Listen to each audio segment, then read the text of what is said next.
Good morning सभी को। तो आज का जो हमारा टॉपिक है वो बेसिकली रिलेटेड है chapter number 3 business studies public private and global enterprises. तो टॉपिक पे आने से पहले फिर से मैं वही बेसिक से लेके चलूँगा। अगर मैं बात करूँ इंडिया में बिजनेसेस की, तो बेसिकली जो भी इकोनॉमिक एक्टिविटी होती है, जो भी बिजनेसेस हमारे इंडिया में होते हैं, वो बेसिकली दो ही सेक्टर में कैटेगराइज होते हैं।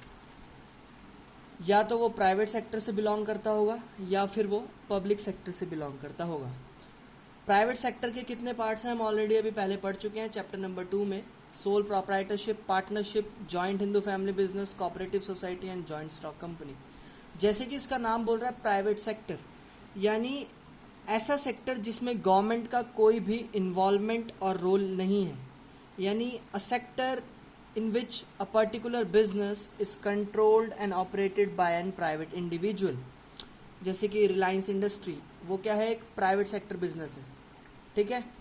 अगर मैं बात करूँ दूसरी तरफ जो कि है पब्लिक सेक्टर, पब्लिक वर्ड अगर कहीं पर भी आ गया तो ध्यान रखना वहाँ पर डायरेक्ट गवर्नमेंट की इन्वॉल्वमेंट होने वाली है। यानी ऐसा सेक्टर जिसमें जितनी भी बिजनेस एक्टिविटीज़ होंगी it is entirely or partially controlled by the government। It can be either state government और central government, लेकिन गवर्नमेंट का इन्वॉल्वमेंट होगा ही होगा। जब भी हम बात करेंगे प्राइवेट सेक्टर की तो प्राइवेट इंडिविजुअल की बात होगी, जब हम बात करेंगे पब्लिक सेक्टर की तो ऐसे बिजनेसेस की बात करेंगे which is operated and controlled by government of India. ठीक है। मेन हमारा जो टॉपिक रहने वाला है आज का वो पब्लिक सेक्टर के बारे में ही पढ़ने वाले हैं हम। ठीक है। जैसे कि हमारा क्या है पब्लिक सेक्टर एंटरप्राइजेज। अब पब्लिक सेक्टर एंटरप्राइजेज होती क्या है, लिखा है एंटरप्राइजेज और we can say businesses managed by central, state और बोथ गवर्नमेंट। यानी ऐसे बिजनेसेस जो कि पूरी तरीके से कंट्रोल किए जा रहे हैं या कहूँ चलाए जा रहे हैं bye the government of India. अब गवर्नमेंट कोई भी हो सकती है, सेंट्रल गवर्नमेंट यानी मोदी सरकार, स्टेट गवर्नमेंट सपोज बोलो अगर मैं यूपी का बिजनेस है कोई भी पब्लिक सेक्टर का तो वो यूपी गवर्नमेंट कंट्रोल करेगी। दिल्ली का कोई बिजनेस है तो पब्लिक सेक्टर का तो वो दिल्ली गवर्नमेंट कंट्रोल करेगी। कहने का मतलब ये है। अब मेन चीज़ यहाँ पर आ गई कि 3 तरह की पब्लिक सेक्टर इंटरप्राइजेज होती हैं, या मैं कहूँ जो भी बिजनेस पब्लिक सेक्टर में कंडक्ट हो रहा है या ऑपरेट हो रहा है बेसिकली वो 3 ही तरीके का होगा। It can be either departmental undertaking, statutory corporation and third one is government companies. आज को जो हमारा फोकस रहने वाला है, जिस चीज़ के बारे में हम पढ़ने वाले हैं वो है first type of public sector enterprises, that is departmental undertaking. ठीक है। अब डिपार्टमेंटल अंडरटेकिंग होता क्या है ये चीज़ समझेंगे। देखो बहुत सिंपल चीज़ है, पब्लिक सेक्टर का पार्ट है, पब्लिक सेक्टर का पार्ट है तो मतलब सारी चीज़ें गवर्नमेंट से रिलेटेड होंगी। डिपार्टमेंटल अंडरटेकिंग बेसिकली एक ऐसी एंटरप्राइज या फिर कहूँ एक ऐसा business which is controlled by basically central government और स्टेट गवर्नमेंट। ऐसे बिजनेसेस को कंट्रोल करने के लिए हमारी गवर्नमेंट ने बहुत सारी क्या बनाई है, मिनिस्ट्रीज़ बनाई हैं। जैसे आपने सुना भी होगा फाइनेंस मिनिस्ट्री, जिसे हम मिनिस्ट्री ऑफ फाइनेंस भी बोलते हैं, मिनिस्ट्री ऑफ रेलवेज बोलते हैं, मिनिस्ट्री ऑफ कम्युनिकेशन बोलते हैं, मिनिस्ट्री ऑफ इंफॉर्मेशन टेक्नोलॉजी बोलते हैं। बहुत सारी मिनिस्ट्री है या नहीं है। तो यानी ऐसे business which are controlled by the government of India under the particular ministries. Suppose मैं बोलूँ जैसे इंडियन रेलवेज, इंडियन रेलवेज एक तरीके की क्या है, पब्लिक एंटरप्राइज है which is entirely controlled by the central government of India, है या नहीं है। तो ये जो पब्लिक एंटरप्राइज है इंडियन रेलवेज, ये कंट्रोल तो सेंट्रल गवर्नमेंट कर रही है, लेकिन कौन सी मिनिस्ट्री इसको ऑपरेट करती है या कहूँ ऑपरेट करती है, बेसिकली उस मिनिस्ट्री का नाम है ministry of railways. Ministry of railways यानी रेलवे में क्या डेवलपमेंट का काम होगा, कौन कौन सी नई ट्रेनें चलाई जाएंगी, रेलवे की टिकट का प्राइस क्या होगा, सब चीज़ कौन डिसाइड करता है, मिनिस्ट्री ऑफ रेलवेज। अभी हमारे जो करंट रेलवे मिनिस्टर हैं वो है अश्वनी वैष्णव। ठीक है। यानी कहने का मतलब ऐसे businesses which are controlled by the government of India under a particular ministry. जैसे कि मैं बोलूँ सपोज दिल्ली में दिल्ली जल बोर्ड है। दिल्ली जल बोर्ड क्या है? एक पब्लिक एंटरप्राइज है जो कि entirely controlled by the state government of Delhi. ठीक है, वैसे ही मैं बोलूँ जर्नल पोस्ट ऑफिस की बात करता हूँ। जो पोस्ट ऑफिस होते हैं ना उनको बेसिकली जीपीओ बोला जाता है। क्या बोला जाता है? जीपीओ। जनरल पोस्ट ऑफिस की अगर मैं बात करूँ, भाई सेंट्रल गवर्नमेंट कंट्रोल करती है, लेकिन किस मिनिस्ट्री के अंदर आते हैं? Ministry of communication. हमारे जो कम्युनिकेशन मिनिस्टर हैं वो भी सेम वही अश्वनी वैष्णव। यानी अश्वनी वैष्णव जी को सारा टास्क दे रखा है कि भैया आप सारी देख रेख करोगे कि पोस्ट ऑफिस में कैसे काम किया जाएगा। कहने का मतलब है ऐसी बिजनेसेस या ऐसे एंटरप्राइजेस जो कि पर्टिकुलरली अंडर आते हैं किसी मिनिस्ट्री के, कंट्रोल सेंट्रल गवर्नमेंट या स्टेट गवर्नमेंट ही करेगी, लेकिन ऑपरेट कौन करेगा इसको? एक पर्टिकुलर मिनिस्ट्री। जैसे हमारे देश में कितने नोट्स प्रिंट होंगे, कितना लोन या कितना पैसा आरबीआई को दिया जाएगा, ये सब डिसाइड करती है मिनिस्ट्री ऑफ फाइनेंस। यानी हमें आरबीआई से कितना लोन लेना है, कितना पैसा लोगों को देना है, कहाँ कहाँ पर कितना पैसा लगाना है, it is entirely controlled by the ministry of finance. और हमारे इस टाइम जो फाइनेंस मिनिस्टर हैं वो है श्री निर्मला सीतारमन जी। अरे बात समझ में है नहीं? क्लियर है? अच्छा, अब अगर मैं बात करूँ फीचर्स की, तो पहली चीज़ ये जो एंटरप्राइजेज हैं जो कि किसी मिनिस्ट्री के अंदर आते हैं, इनको बजट अलॉट किया जाता है जो कि फरवरी में पेश करते हैं हमारे फाइनेंस मिनिस्टर पार्लियामेंट में। यानी इनको कोई लोन या कोई शेयर इशू नहीं करते, इनको पैसा साल में एक ही बार दिया जाता है और वो डिसाइड करता है हमारा एनुअल बजट जो कि फरवरी की लास्ट डेट को पार्लियामेंट में पेश किया जाता है। पहली। दूसरी चीज़, दीज मिनिस्ट्री या enterprises are accountable to the concern ministry. यानी इंडियन रेलवेज़ में कितना प्रॉफिट कमाया, कितने पैसेंजर्स ने एक महीने में ट्रैवल किया, ये सारा का सारा डिटेल इंडियन रेलवेज़ को मिनिस्ट्री ऑफ रेलवेज़ को देना पड़ेगा। यानी Indian Railway are responsible for ministry of railways. आ रही बात समझ या नहीं? अगला क्या है? Entirely controlled and managed by government. अभी बोला मैंने पब्लिक सेक्टर एंटरप्राइज है, तो सारा का सारा कंट्रोल्ड किसके हाथ में होगा? सारा का सारा कंट्रोल हाथ में होगा सेंट्रल गवर्नमेंट के। क्लियर है?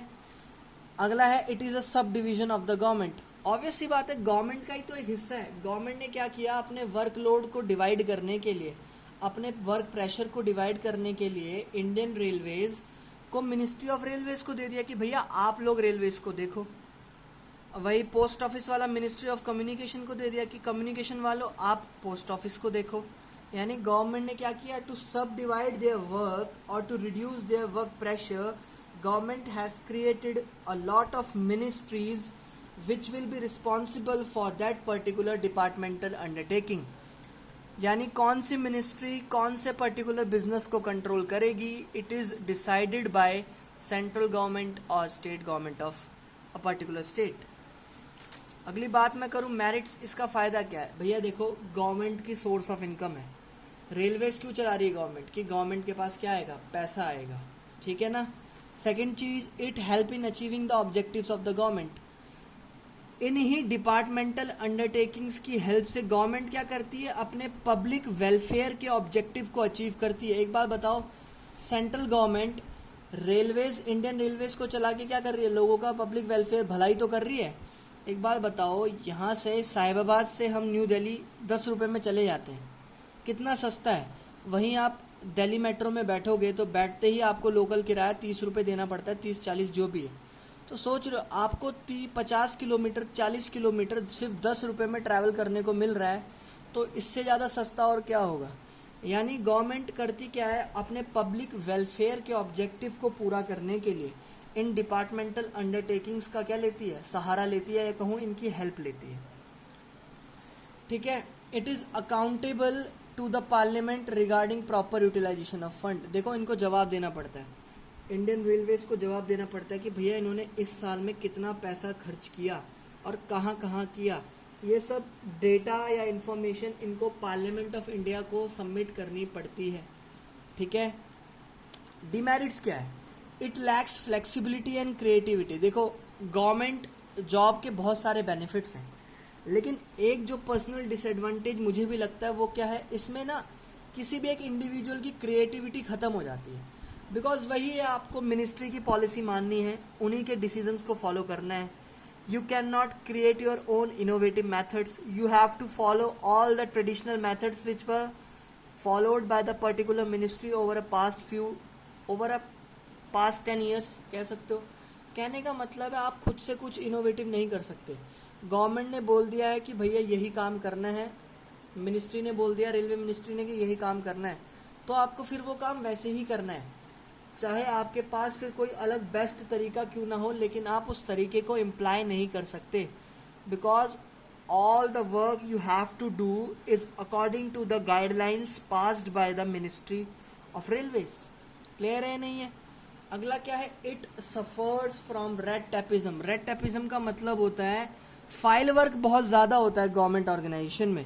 डिपार्टमेंटल अंडरटेकिंग, देखो हम कितने भी डिजिटाइज हो जाएं, लेकिन गवर्नमेंट सेक्टर में आज भी फाइल वर्क गड्डियाँ ही गड्डियाँ बनी हुई है फाइलों की। क्यों भैया? काम आता रहता है, लोग काम करते नहीं है, काम पेंडिंग पे पेंडिंग, पेंडिंग पे पेंडिंग, पेंडिंग पे पेंडिंग, फाइलें इकट्ठा होती रहती हैं। कहने का मतलब ये है कि जितनी भी मिनिस्ट्रीज़ हैं, जो भी उनके अंडर कंट्रोल में जो भी पब्लिक या कहूँ डिपार्टमेंटल अंडरटेकिंग आ रही है, बेसिकली उसका वर्कलोड क्या होता है, डे बाय डे इंक्रीज होते जाता है, या कहूँ file work day by day increase होता जाता है। क्लियर है? डिमेरिट्स, थर्ड क्या है, delay in decision making, entirely controlled by government. देखो आप क्विक डिसीजन नहीं ले सकते, you have to consult all the ministers related to that particular ministry. If ministry of railways is taking any particular decision, तो भाई उनको अश्विनी वैष्णव जी से consult करना पड़ेगा, फिर अश्विनी वैष्णव जी जो है अपने मिनिस्टर से कंसल्ट करेंगे, यानी एक डिसीजन को इम्प्लाई करने में बहुत ज़्यादा टाइम लगेगा। अगला क्या है, such enterprises are managed by government officials who may not have necessary expertise. एक बात बताओ, बहुत सारी मिनिस्ट्री है हमारी। अब मिनिस्ट्री ऑफ, मैं फाइनेंस की बात करता हूँ, निर्मला सीतारमन जी हमारी हैं फाइनेंस मिनिस्टर, जो कि हैं हमारी head of ministry of finance. उनको फाइनेंस के बारे में कोई भी नॉलेज नहीं है, डिस्पाइट ऑफ दैट वो हमारी फाइनेंस मिनिस्टर है। यानी ज़रूरी नहीं है कि किसी मिनिस्ट्री का जो हेड है या जो हेड मिनिस्टर है वो प्रॉपरली एजुकेटेड हो और उसको उस फील्ड के बारे में प्रॉपर या कहूँ सफिशेंट अमाउंट ऑफ नॉलेज हो। ऐसा नहीं होता इंडिया में, ऐसा नहीं होता, इसीलिए उस पर्टिकुलर फील्ड में हम लोग इफ़ेक्टिव डिसीजंस नहीं ले पाते, हमारा जो ग्रोथ रेट है वो स्लो रहता है, और जो डिपार्टमेंटल अंडरटेकिंग्स जो हमारी एंटरप्राइजेज हैं वो क्या रहती है, पीछे रह जाती हैं। इसीलिए प्राइवेट सेक्टर जो है आज ज़्यादा डेवलप है as compare to public sector, क्योंकि वहाँ पर हर चीज़ प्रॉपरली मैनेज्ड करके करी जाती है, डिसीजंस आर क्विक। ठीक है? और पहली बात, प्राइवेट सेक्टर जो होते हैं वो उन्हीं लोगों को हायर करते हैं जो एक्सपर्ट होते हैं। क्लियर है नहीं है? ठीक है, तो यहाँ पर हमारा डिपार्टमेंटल अंडरटेकिंग ख़त्म हो गया है, जो कि है first part of public sector enterprises. Departmental undertaking का मतलब ऐसे बिजनेसेस जो किसी डिपार्टमेंट के अंदर आते हैं या कहूँ किसी मिनिस्ट्री के अंदर आते हैं। जैसे रेलवेज़ की बात करूँ तो वो मिनिस्ट्री ऑफ रेलवेज़ के अंदर आता है। अगर मैं बात करूँ फाइनेंस की तो वो मिनिस्ट्री ऑफ फाइनेंस के अंदर आता है। अगर मैं बात करूँ जनरल पोस्ट ऑफिस की तो वो मिनिस्ट्री ऑफ कम्युनिकेशन के अंदर आता है। यानी departmental undertaking are those enterprises which are entirely controlled by the government of India under a particular ministry. यानी जितना भी काम काज होगा, मैनेजमेंट का काम होगा, वो पर्टिकुलरली सारा का सारा उस मिनिस्ट्री के हाथ में ही होगा। क्लियर है या नहीं है? कोई भी डाउट आएगा तो मैं फ्री होता हूँ, जब आप सुबह फ्री होते हो तो मेरे से आके एक बार पूछ लिया करो, मैं आप लोगों को क्लियर कर दूंगा। ठीक है? Thank you so much, bye bye.